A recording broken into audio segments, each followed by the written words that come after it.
Hello everybody and welcome to Storm Raids, and today I'm going to be wrapping up my August. So I participated in two really big readathons in the month of August. Don't let me do that again.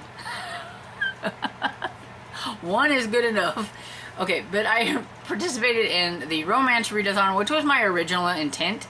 And then I just kept hearing about the amazing readathon, and I was really curious about it, and so I had to give it a try, which that one was like pure chaos. But anyway, so it did prompt me to read a lot of books, and not only read a lot of books for both of the readathons, but I actually read a lot of books just in general, like books that wouldn't fit for either readathon, that I had buddy reads with or something like that, or they were just books I wanted to get to. And so yeah, so I read 41 books, but I listened to 37 of the 41, so not a lot of eyeball reading, a lot of ear listening and everything, or I probably would have never made it through what I did. But since you're trying to read a whole bunch for your teams, that was the best way for me to go and everything. But yeah, so I have a lot of romance and just a lot of fun books and everything. And so I'm not going to talk about every book. I'm just going to talk about the two readathons and the books that I read for the readathons. But if you ever want to see exactly what I read during each week, you can always check out my weekly wrap-ups and things like that. So the first readathon I'm going to talk about is the romance readathon, which was my original intent. And that one I read 15 books for, and my team, which was the Blue Stockings, came in second place. And so we won the Hand of the Marquee, which is not bad because we could have did a way worse and, you know, got like the old man, you know, because you don't have any money and everything like that. So, because it was a historical kind of based readathon. And so yeah, it was a lot of fun. So the first book I have is To Sir Philip with Love. This is the 5th book in the Bridgerton series, and I really enjoyed this one. I really liked it a lot. I liked Eloise and Philip, and the trouble that Eloise gets into because her brothers come after she runs off and things like that. So it was a lot of fun, and I really love that I got the one with the step back, so it's so pretty. Anyway, but yeah, I really like this one. I give it like, I can't remember exactly, but it's probably like 4.5 to 5 stars, or somewhere around there. I do not have my star ratings in front of me, so I'm just going off of whatever I think in my head. So that must be what it is, right? The next one is the Counterfeit Scoundrel by Lorraine Heath. It's my first Lorraine Heath book. It definitely won't be my last. I actually read 2 books from her during this readathon. 2 different series. I can't just stick with one series. But this one was a lot of fun. Bishop was the guy. I don't remember like his actual name, but they're named for like their chess pieces or whatever, because it is called the Chessmen series and everything. So it's the first book in that series, and this one also had the main character, Lady. She was kind of invading his space because she's like an inquiry agent or private investigator, which I thought was cool because she's a lady and everything, and she's trying to get some dirt on him about affairs and things like that for a guy. And it was interesting because she's trying to find all this dirt on him, and he's actually helping women get away from nasty men and things like that. So he wasn't actually having affairs, so that's why he's a counterfeit scoundrel. And so yeah, it was a lot of fun. I think if you like historical romances, but you like historical mysteries as well, that you would really like the Counterfeit Scoundrel, because it has both of those elements pretty good in this one. Especially, I think like after like maybe the second half was more about trying to figure out a mystery and things like that. So I really liked it. And I think I give this one about 4.5 stars too, probably somewhere around there. Going off the top of my head what I gave it and what I'm feeling, I guess I'm just going to go by my feelings and everything. And so the next one I have is The Madness of Lord Ian McKenzie by Jennifer Ashley, and I think that maybe I am in the minority on this one because I just didn't really like it. I didn't feel like there was anything to the book that it just, I I don't know, it just didn't feel like there was a plot line at times. The whole, like, you have to marry me so that I can keep you safe, and basically he just doesn't want her to be able to, like, say things to the police about his family kind of things. Now I know that that Ian is supposed to be representing somebody back then with autism, because he had been in an asylum because people thought he was crazy because of the way he acts, the things that he does. You know, he might do like rocking back and forth type things, and he has to have things a certain way, and you could tell that that's what they were doing with this story, and that's cool. I think that's cool. It's just not a story for me, and I just didn't like it, and I give it like 3 stars, but I think it's more like more like a 2.5 or 2 stars. I didn't like it, which kind of is a bummer because I like Jennifer Ashley's historical mystery series a lot. I love that one, and this was my first time reading her historical romances, and just didn't do well. But it is a series. I'll give the second one a try and see. I mean, it just might have been this particular story that just didn't resonate with me, and so we'll try another one.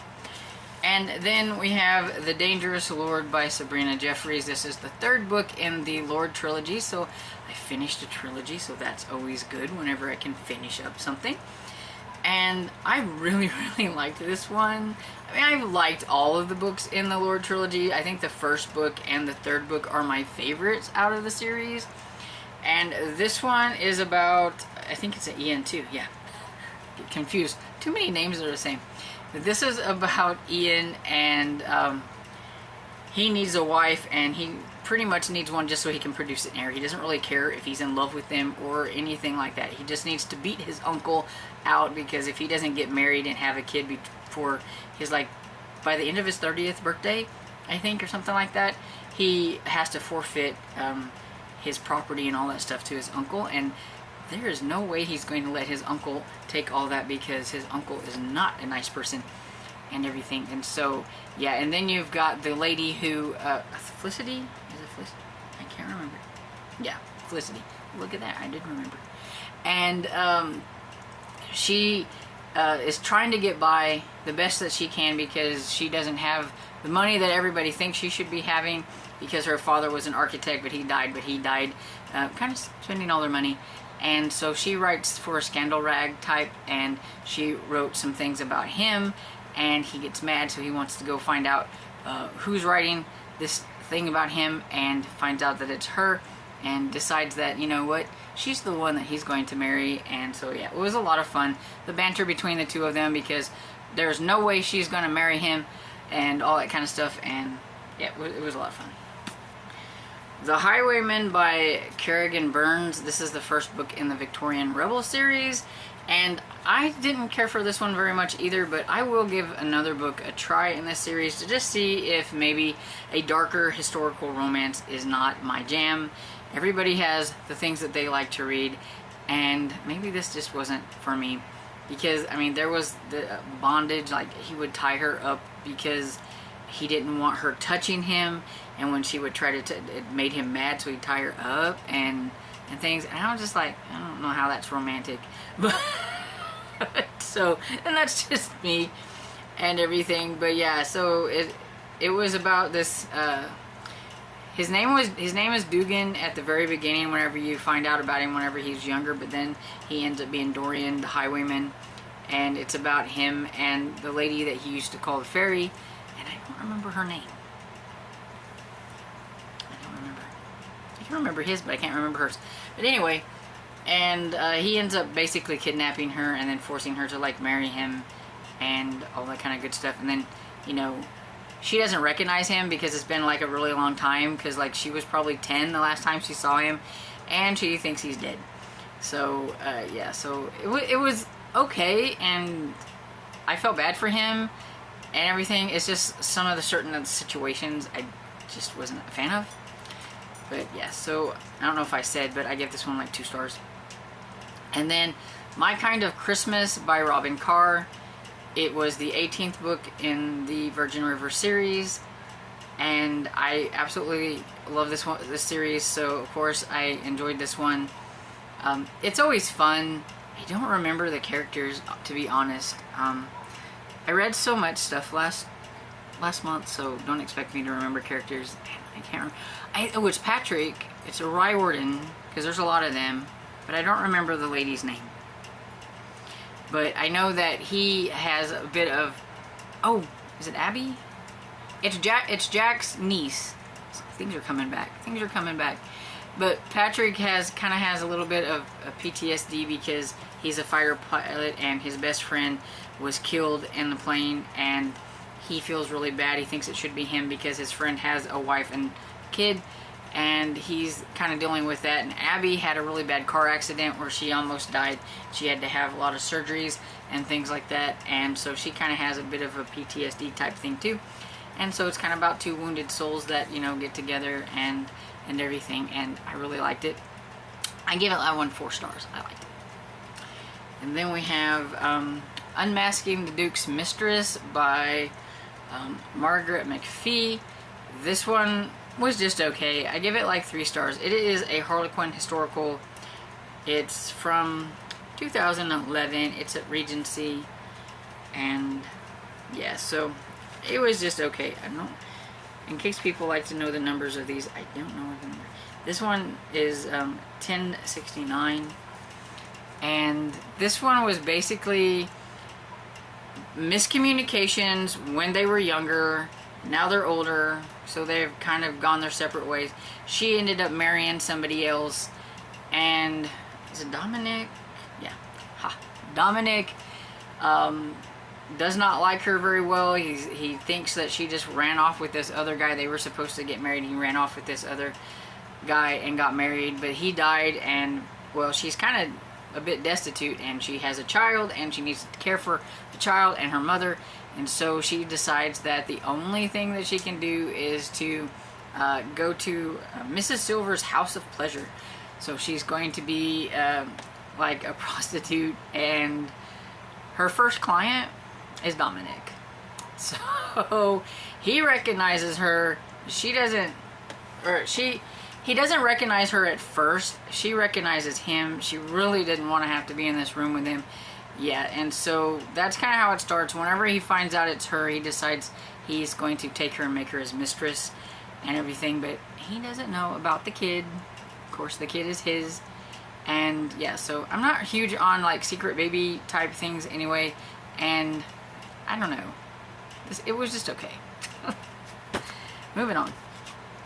And then I read The Rogue Gunslinger by B.J. Daniels, which is the second book in the... I read a lot of B.J. Daniels, so I gotta make sure I get the right series. This is the second book in the Clementine Sisters, White Horse Montana Clementine Sisters. It's like a little spin-off from the White Horse series. I give it 4 stars. I really like B.J. Daniels. This one was about TJ, and I don't... Is it Silas? I don't remember exactly. But she writes books. She writes thrillers. She has somebody that's called a True Fan, is kind of after her about her writing and everything. And he is... I think he was a policeman, but something happened, and he is no longer a policeman and everything, and so he likes her books, and so you know, of course he wants to protect her and everything, and romance ensues. And then I also read Rugged Defender by B.J. Daniels, which is the 3rd book in the Clementine series, sister series, and this one is about Chloe and Justin, and they had like this one romantic kiss whenever they were younger, and then they went their separate ways, but they've always thought about each other. The other 2 sisters, since they found their, you know, happily ever after, they want their sister Chloe too, and they know that she really likes Justin, so they kind of prank him into thinking that somebody was after her, and he calls her, and she's like, I have no clue what you're talking about, and everything. He decides, you know, it's time to come back home to White Horse, Montana, and settle some things with his father.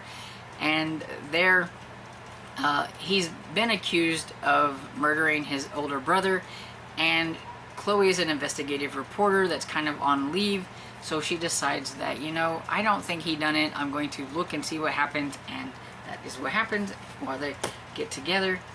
Danger ensues, and you always get cowboys in a mystery when you have B.J. Daniels, and so that's cool. And then I read a novella. It's called Once Upon a Winter's Eve by Tessa Dare, and this is Spindle Cove 1.5. I think it was about Violet, and I don't remember the guy's name, but it was like only 114 pages, and it was just okay. I'm not huge on novellas because you just don't get enough to really get into the characters. So yeah, I don't really have a lot to say about that one, except for it was okay, and I gave it 3 stars. Then I have Belgard by Jamie Lilac, trying something a little new. It was a young adult historical romance, and I didn't like it. I gave it 2 stars.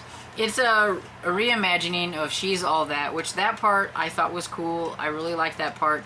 I just don't think the author knew enough about like historical things to make it historically accurate. I think she was trying to make it a little bit too modern for a historical, especially when it's supposed to be representing 18th century France. And so if you read a lot of historical mysteries, historical mysteries, historical romance, historical fiction in general, I think you would be like, you know. But I do think that teenagers who like to watch the show Bridgerton but have never read historical romances would probably enjoy this.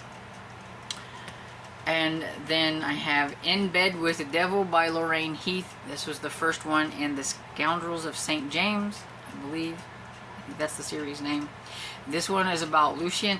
I can remember the guys' names, but I can't remember the ladies. But it's about Lucian, and it's there somewhere. I know it is. So anyway, this one is about, like I said, Lucian, and he kind of has this reputation already as being like the Devil Earl. I think it is because he has killed somebody whenever he was younger. He used to live on the streets until an old man said, "Hey, I think you're my grandson," and took him off the streets.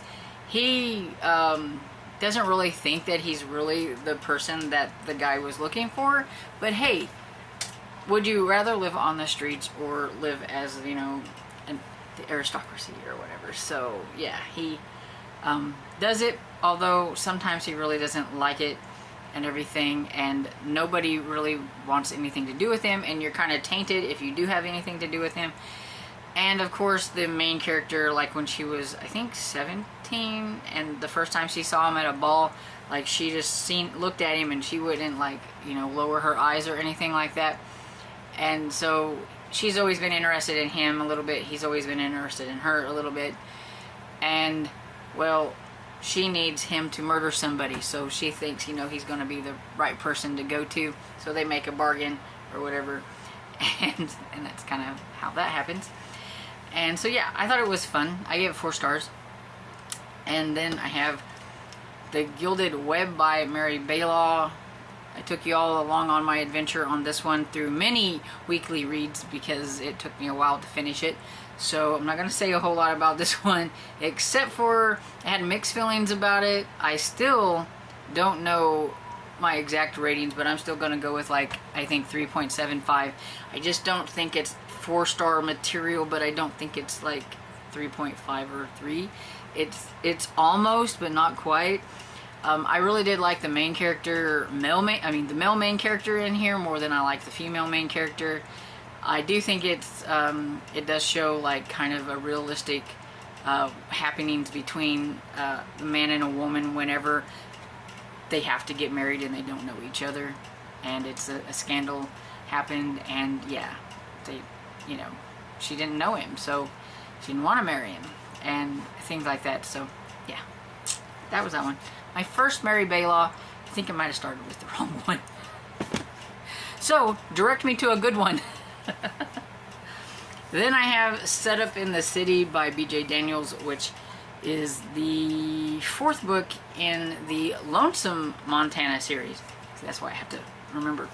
She's always got them in Montana, and sometimes I forget which city I'm in or town or whatever.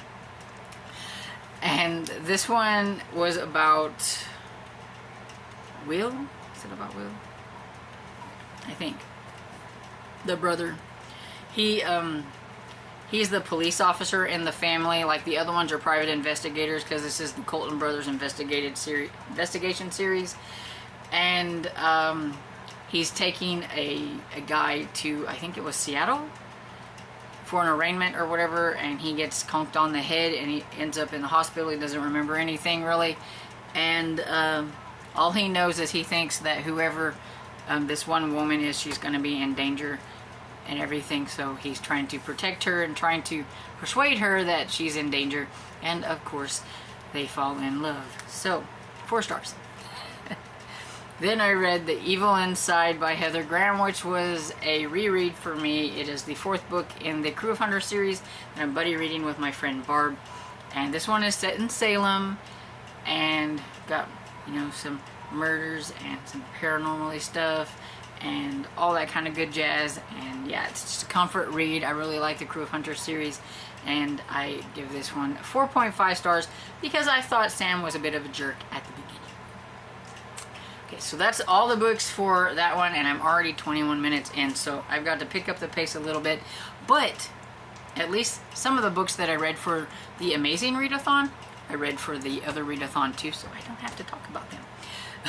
But I read 24 books for the Amazing Readathon. My team that I was on, which was the blue team, came in 3rd place, but we gave it a good try and everything. And the reason I read so many on here that I didn't read the other readathon is because they had a face-off weekend where I read 6 really short books in like 2 days. So yeah, and everything. Okay, so we're gonna go back with, okay, so I read To Sir Philip with Love by Julia Quinn. This one was for Read a Book from Big 5 Publisher, and so I read that. And then I also read The Counterfeit Scoundrel by Lorraine Heath for that one, because they were both from Avon, and it could be an imprint from Big 5, and they are an imprint. And then the next prompt was books with a beautiful cover, and so I used The Murder of Mr Wickham by Claudia Gray. It's the 1st book in the Mr. Darcy and Miss Tilney series. It's a historical mystery series surrounding Jane Austen's characters from all of her books and things like that, and it was a lot of fun and everything. It took me a little bit to get into the whole fact that they're older, because she's aged them up like a lot of years, like about 20 years or so, and everything, and having them all together was kind of interesting. And I give it 4 stars. I liked it. Then I also read for the beautiful cover The Madness of Lord Ian Mackenzie by Jennifer Ashley, because why not? That's a pretty cover, don't you think? And then so the next prompt that we had was a book with 3 or more people on the cover, and I think I only managed to read 1 for that, because finding a book that I wanted to read or had that had more than 3 people on the cover was really hard. But I did have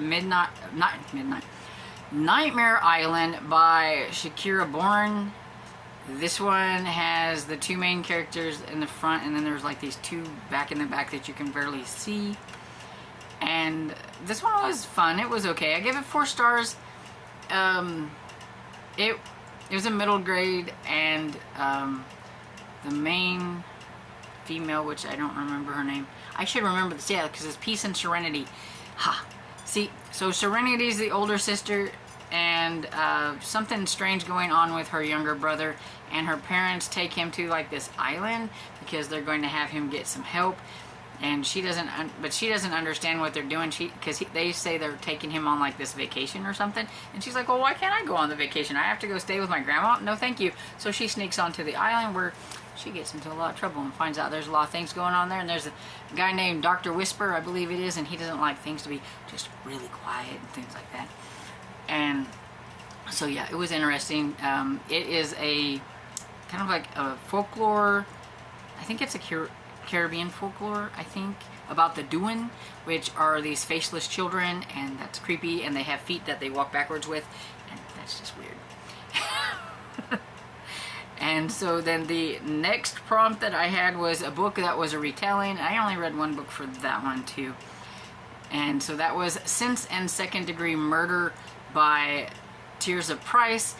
And this is where I decided that I'm not going to continue on with this series, because although I can get on with retellings of Jane Austen, I'm just not really hitting it with this one. I give it 3 stars. I thought it was okay, but it's just so different, and some of the things that they do with some of the... It's just really far-fetched, and I've looked ahead at the 3rd one, and I just don't think I'm going to want to read that one, and I've seen some people talk about how that one's all screwed up too, and I just don't. So, but I read it, and it was, 3 stars. I don't really have anything to say about that one.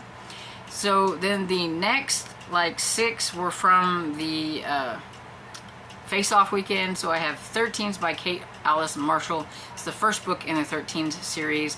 This one, if you like to read spooky books, middle grade, during Halloween, and you want them about Halloween, this one is about Halloween. It's about 3 kids whose birthday is on Halloween, and some bad things are going to happen when they turn 13 if they can't figure out how to get away from all that stuff. And so they have to kind of work together.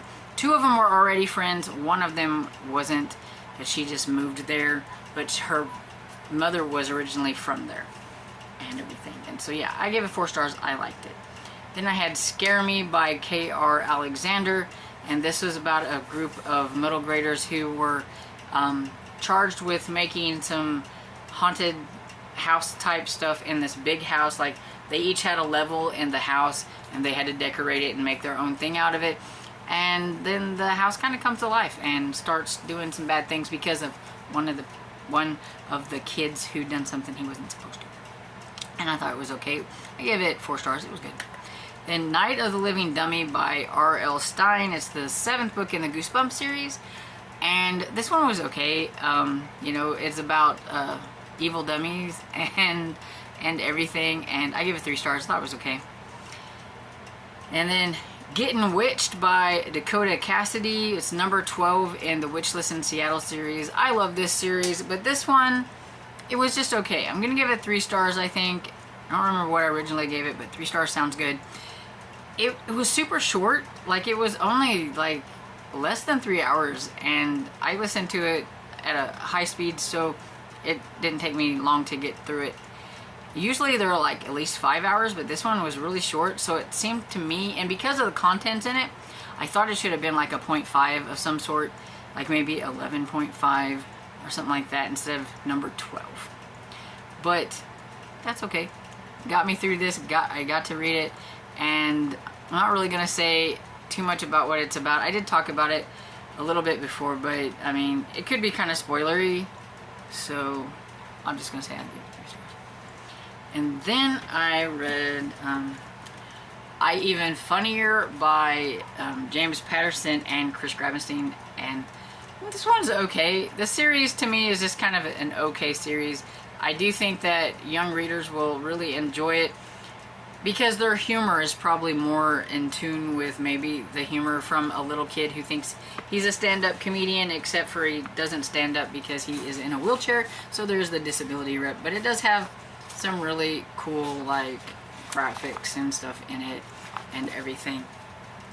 And so I do recommend it if you have young readers who like humorous books and everything. This is the 2nd book in the IFunny series.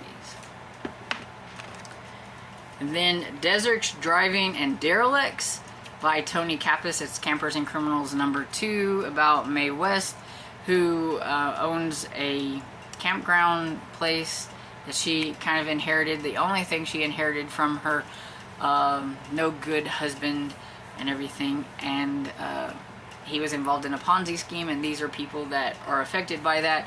And so she tries to help them out and solves mysteries along the way, and I thought it was okay. Give it 4 stars. And then the next one is for a prompt, and we're back to prompts. So, book with a coastal setting. So I read Fantastic Land by Mike Walkoven. It could be in a coastal town, a coastal setting. A setting had to have a beach scene or something like that. And so this one was a horror novel, and it's about what happens whenever a hurricane happens and a bunch of people get stranded in this amusement park, and they just kind of go survival takes all kind of thing. And it was kind of bloody and gory, and I liked it. I gave it 4 stars. I also read Call for Kelp by Bree Baker for this one. It's the 4th book in the Seaside Cafe series, and I like this series. You know, it's cozy mystery, solving crimes. Can't remember. Everly, I think, is the main character. And let's see. So the next one, this is getting really long. So the next one I have is a book with a timeline set in the past. And so for that one I read, wait, did I miss one? Oh, I did miss one. In between retelling and coastal setting was supposed to be a book with romance, because I was like, I have 2 romances on here in between those other books. Okay, so for that prompt I read The Highwaymen by Kerrigan Burns and My Kind of Christmas by Robin Carr. And then, okay, so now the timeline, like historical. So I read historical mystery Murder on Union Square by Victoria Thompson. It's the 21st book in the Gaslight series. Everybody knows I absolutely love that series, and I give it 5 stars. And since it's number 21, I'm not going to say anything else. I did talk about it a little bit in a video. You can go look at it there. And then Once Upon a Winter's Eve by Tessa Dare, which was the novella that I read and everything, so that one fit that. And then the next one was a book with a timeline, or not, no, I just did that one. Book with a script on its font, in the font, and so I read Belgard by Jamie Lilac for that one. And then I read In Bed with the Devil by Laureen Heath for that, because it had kind of a scripty kind of font, and it wasn't Sanskrit or whatever the one that's the normal kind of thing. I don't remember. And then the next one was a book with a direction in the title or a destination as part of the title. So I read Set Up in the City by B.J. Daniels for that one. And then I read Pennsylvania by Stephanie Watson. Pennsylvania is a destination because the 2 middle grade characters get kind of swooped into a sketchbook where all the sketches and everything that, I think it's Zara is her name, something like that, drew, and everything from when she is like a little bitty kid to where she is now, and all that kind of stuff. And it's a kind of a contemporary with fantasy elements. And then the last one was a book with more than one genre, and so for that I read The Evil Inside by Heather Graham, because it is a paranormal romance, but it also is a mystery. And then I read Bracken Beast by Kate Alice Marshall, which is the 2nd book in the 13th series, and it is a middle grade horror fantasy. And so that is all the books that I read for the readathons. I was really, really happy that I could incorporate romance books into the amazing readathon, because it made it a lot easier. I would have never have read as many books for these readathons if I couldn't like use the same ones for them and everything. Bree really did keep you on your toes in the amazing readathon. It was a lot of fun, and I would like to say a big shout out and a thank you to Maggie from Books and Stuff, and Brianna from 4 Paws and a Book, or something like that. Anyway, the ones that were the main host, even though there was a slew of other hosts, they are the creators and came up with these 2 readathons that were super cool and everything. And so, whew, let me know what you thought about any of the books that I talked about, if there was any here that you've read and everything. And I hope you enjoyed this video, and if you did, please give it a thumbs up and subscribe, and I will see you in the next video. Bye!